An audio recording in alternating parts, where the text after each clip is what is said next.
लेकिन फिर भी मोदी जी के बल्ले बल्ले। काश मैं उन बातचीतों के यहाँ पर वीडियोस डाल पाता, उनको रिकॉर्ड कर पाता जो जनता गालियां दे रही है प्रधानमंत्री मोदी जी को। हालात में सीधी सी बात है कि राहुल गांधी भी मौका देख रहे हैं और बहुत बारीक काट रहे हैं। वो सारे क्षत्रपों को मौका दे रहे हैं जो अधिकार दे दिए गए खुलेआम। दोस्तों नमस्कार, मैं मनोज कुमार शर्मा एक बार फिर आजाद हिंद आवाज न्यूज के लिए आपके बीच में। जी हां, मतलब एक दिन तो हमने यार टाइम ले लिया, करवा चौथ थी तो हम आ नहीं पाए, हमने इंस्टा रील डाल दी थी, आपने देख ली होगी।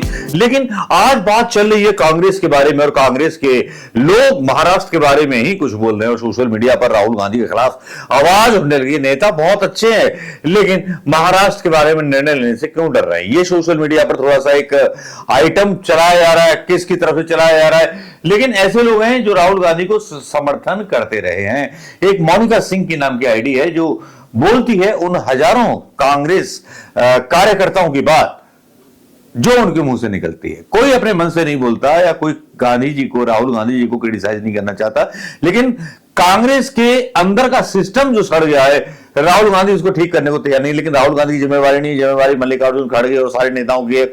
लेकिन प्रॉब्लम क्या है कि जातिवाद का और परिवारवाद का जिस तरह से नारा लगाते हैं प्रधानमंत्री मोदी जी और जिस तरह से वो हिट होता है फार्मूला, कांग्रेस समझ नहीं पाती कि हो क्या रहा है। जबकि बीजेपी का फार्मूला परिवारवाद का कांग्रेस से तगड़ा है और कांग्रेस उस पर बार नहीं कर पाती। लेकिन भाई जिसकी चलती है तो उसकी क्या गलती है। यहां मोनिका सिंह की आईडी में लिखा जाता है कि महाराष्ट्र में जो गठबंधन हो रहा है, बीजेपी ने अपनी सीटें डिक्लेयर कर दी हैं अधिकतर सीटों पर, जहां जहां उसका है। पहले कभी बीजेपी बहुत छोटी हुआ करती थी, अब बहुत बड़ी हो गई है, बहुत कम सीटें दी गई हैं एक नाथ शिंदे की मतलब जो शिवसेना है। लेकिन यहां प्रॉब्लम क्या है कि कांग्रेस के जो नेता हैं उनका जो ऐंठन भरा, एक ऐंठ भरा वो एटीट्यूड है, वो नहीं है। जहां आप सूबे में हो, जहां आपका संगठन नहीं है, जहां आपके कार्यकर्ता नहीं है, जहां आपके बूथ, आप राष्ट्रीय अध्यक्ष हो, मतलब राष्ट्रीय नहीं मतलब प्रदेश अध्यक्ष हो महाराष्ट्र के, मेरा महाराष्ट्र के प्रदेश अध्यक्ष साहब से ही कहना है, आप वहां हो तो आपने कितनी बार कार्यकर्ता यात्रा निकाली, कितने संगठन आपने बनाया कांग्रेस का, थोड़ा सा इस पर पुनर्विचार करें और उसके बाद अपनी हैसियत के हिसाब से अपनी सीटें मांगें। सीधी सी बात है, Uddhav Thackeray is the one of the king, जिसको आप आगे रख करके पूरे इंडिया की पॉलिटिक्स कर सकते थे। आज जितने भी गोदी मीडिया के चैनल हैं वो सब मजाक उड़ा रहे हैं, बोल रहे हैं भाई इंडिया गठबंधन तो फूट पड़ गई, अभी तक सीट डिसाइड नहीं हो पा रही कांग्रेस की। इसी बात को लेकर के थोड़ा सा क्रोधित और थोड़ी सी आक्रोशित मोनिका सिंह लिखती हैं, कांग्रेस की वजह से महाराष्ट्र बिहार से निकलने वाला है। यह बात एकदम तय मानिए आप। कांग्रेस की वजह से महाराष्ट्र में सीटों के बंटवारे में कोई भी नतीजा नहीं निकल पा रहा, जबकि अरविंद केजरीवाल ने महाराष्ट्र को मना कर दिया कि वो अपने आदमी नहीं खड़ा करेंगे। महाराष्ट्र हाथ से निकल गया, उद्धव ठाकरे और शरद पवार अभी भी कांग्रेस के साथ छोड़ दें तो फायदे में रहेंगे, ये बोला जा रहा है जो राहुल गांधी के समर्थक हैं उनके द्वारा। आज शिवसेना और एनसीपी को अकेले चुनाव लड़ लेना चाहिए, कांग्रेस खुद भी हारेगी और इन दोनों पार्टी को भी हरवा देगी, क्योंकि सेटिंग है। जो महाराष्ट्र के अध्यक्ष हैं पता नहीं किस मूड से छोड़ करके आए थे बीजेपी को, बड़ा इनका महिमा मंडन किया गया था साहब का।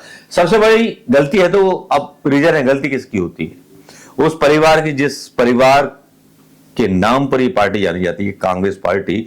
राहुल गांधी की गिनती की नहीं जाएगी, मल्लिकार्जुन खड़गे को कोई दोष नहीं देगा, कोई नहीं बोलेगा कि मल्लिकार्जुन खड़गे ने गलत टिकट बांटी है, कोई नहीं बोलेगा। राहुल गांधी को जिम्मेवार इसलिए माना जाएगा कि प्रधानमंत्री का पद की दावेदारी कांग्रेस कर रही है और वो मतलब टिकट बांटने में राहुल गांधी मतलब क्यों पीछे हट जाते हैं, क्यों क्षेत्रीय दलों के ऊपर छोड़ देते हैं। जमाना था कि जब इंदिरा गांधी और राजीव गांधी तय करते थे स्टेट के टिकट्स, कोई स्टेट के अध्यक्ष वगैरह या कोई टिकट तय नहीं करता था। जवाहरलाल नेहरू चले आते थे मध्य प्रदेश, किसी भी आदिवासी को बोलते थे आप खड़े हो जाओ, वो उसको चुनाव लड़ाते थे।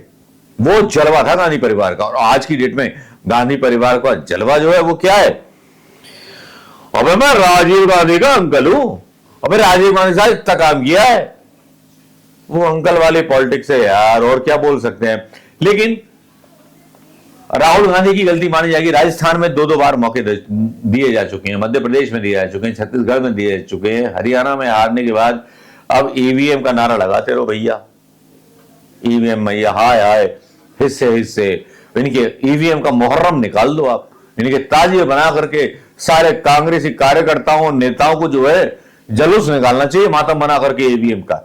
लेकिन अपनी संगठन क्षमता, कोई भी स्टेट का अध्यक्ष बनता है तो उसकी जिम्मेवारी क्यों नहीं दी जाती कि भैया जिले जिले में संगठन खड़ा कीजिए। मध्य प्रदेश में जीतू पटवारी ज्यादा अच्छा काम कर रहे हैं, ज्यादा ऊर्जा से भरे हुए नजर आते हैं, लेकिन महाराष्ट्र में नाना पटोले जो है ऐंठे हुए हम तो इतनी सीट लेंगे। भैया जहां सीट ले रहे हो वहां पर आपका जनाधार क्या है। चलिए अब राहुल गांधी जाने राहुल गांधी की पार्टी की बात, लेकिन सोशल मीडिया पर चल रही है आज की बात, लेकिन इसके डिफर मैं इस ट्वीट को काउंटर करना चाहूंगा। मीलौट जनता की अदालत में सीधी सी बात है कि राहुल गांधी भी मौका देख रहे हैं और बहुत बारीक काट रहे हैं। वो सारे क्षेत्रों को मौका दे रहे हैं जो अधिकार दे दिए गए हैं खुलेआम कांग्रेस सम्मेलन में कि स्टेट के लीडर जो है डिसाइड करेंगे टिकट किसको मिलना चाहिए। हर बार नाकामयाबी हाथ आ रही है, चाहे अशोक गहलोत हो, चाहे हुड्डा साहब हो या भूपेश बघेल हो, तो राहुल गांधी का एक अपर हैंड बन जाता है कि अब तुम नहीं हम तय करेंगे कि टिकट किसको मिलना चाहिए। राहुल गांधी के अंदर सब्र बहुत है।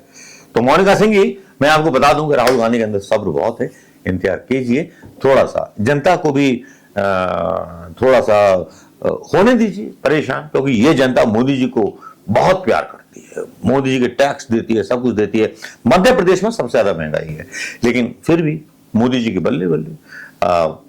काश मैं उन बातचीतों के यहाँ पर वीडियोस डाल पाता, उनको रिकॉर्ड कर पाता, जो जनता गालियां दे रही है प्रधानमंत्री मोदी जी को और मोहन भागवत को, क्योंकि मामा को जब से हटाया है तो एमपी की जनता नाराज है। और अगला इलेक्शन अगर कांग्रेस ने सही तकनीक अपनाई, सही बात अपनाई, तो कांग्रेस के मुकाबले केवल 3 सीटें आएंगी बीजेपी की, बता देता हूं। अब चलिए एक दूसरी खबर है। दूसरी खबर यह है कि साहब यहां पर जो है डॉक्टर राकेश पाठक है पत्रकार, बहराइच में बीजेपी ने करवाया दंगा। वो ट्वीट करते हैं उत्तर प्रदेश में कि बहराइच में पिछले दिनों हुए दंगे में भाजपा नेताओं का हाथ था, यह आरोप स्थानीय बीजेपी विधायक सुरेश्वर ने लगाया है। बीजेपी के विधायक सुरेश्वर सिंह ने इस मामले में थाने में एफआईआर दर्ज भी करा दी है। इस एफआईआर में बीजेपी युवा मोर्चा के नगर अध्यक्ष अर्पित श्रीवास्तव, अनुज रैकवार, शुभम मिश्रा, पुष्पेंद्र चौधरी, मनीष शुक्ल, पुंडरीक पांडे, सुधांशु राणा पर दंगा फैलाने का आरोप लगाया गया है। विधायक कहते हैं कि भैया मैं तो समझाने जा रहा था, लेकिन इन लोगों ने पथराव करवा दिया, अब हो गया कांड।